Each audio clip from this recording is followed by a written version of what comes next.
ፕላትፎርም ይባላል። ኮከብ ለርኒንግ ኮከብ ከኤአይ ናስድ ኢለርኒንግ ፕላትፎርም ክሬት አድርጎ በአዲስ አበባ ለባሉ ትምህርት ቤቶች ኢምፕሊመንት እያደረገ ይገኛል። ለአንደኛ ክፍል ለሁለተኛ ክፍል እስከ አራተኛ ክፍል ባለው ነው የተዘጋጀው። አንደኛ ክፍል ላይ አዲስ አበባ ላይ በሚሰጡ በአምስት ሳብጀክቶች በአምስት የትምህርት አይነቶች ነው የተዘጋጀው።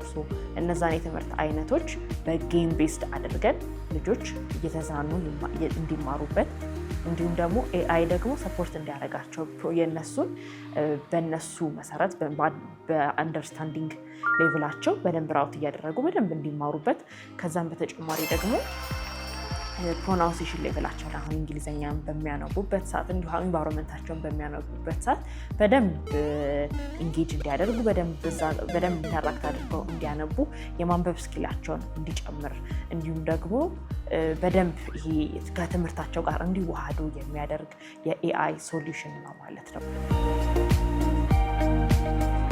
እንደ አንድ ኢንዲቪዥዋል ሆነ እንደ አንድ ኦርጋናይዜሽን ኦነር ሆነ ብታየው ከባድ ነው። ከትልቅ ኢንስቲትዩሽኖች ጋር ፓርትነር አድርጎ መስራት፣ ከትልልቅ ባለድርሻ አካላት ጋር መስራት ከባድ ነው። ስለዚህ ያንን ነገር ቀላል ያደርጋል ኤአይ ኢንስቲትዩሽን በመምራት አንደኛው እሱ ነው። ሌላኛው ደግሞ የዩኒፖድ ፕሮግራም ነበረ፣ ኤአይ ዩኒፖድ። በዛ ላይ የኮምፒቲሽኖች ነበሩ። ኮምፒቲሽን አሸናፊ ሆነ 200,000 ብር አግኝተናል። ሌላኛው የሰርቨር ኢሹዎች ነው። ኤፒአይ ዴታ አክሰሶች እና የሰርቨር አክሰሶች ነው። አንድን ፕሮዳክት በደንብ ሰርቭ ለማድረግ ሰርቨር ኢሹ ሰርቨር ያስፈልገናል። ያለ ሰርቨር አቅርቦት አድርጎልናል። ፕሮዳክት ሆኖ እንዲወጣ ኢንኩቤሽን ሴንተሮች፣ ኮላቦሬሽን ወርክ ስፔሶች ወሳኝነት አላቸው።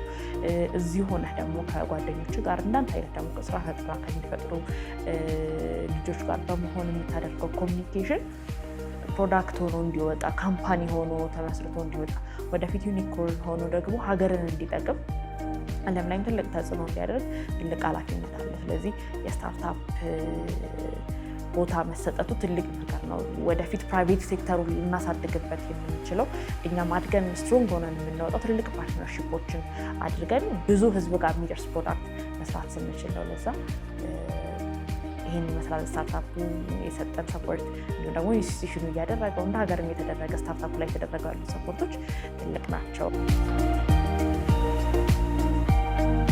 እንደ ካምፓኒ ብዙ ተማሪዎችን ሬጂስተር አድርገን ሚሊየንስ ኦፍ የሚጠቀሙበት ሚሊየንስ ኦፍ ችልድረንስ ሚሊየንስ ኦፍ ስቱደንትስ የሚጠቀሙበትን አይነት ፕላትፎርም ክሬት አድርገን በዛው ልክ ደግሞ ካምፓኒያችን በዛው ልክ አሳድገን ወደ አፍሪካ ሀገሮች ሄደን ፕሮብለሞችን ሶልቭ ማድረግ ካምፓኒያችንን ማሳደግ ነው ማለት ነው የሚፈልገው።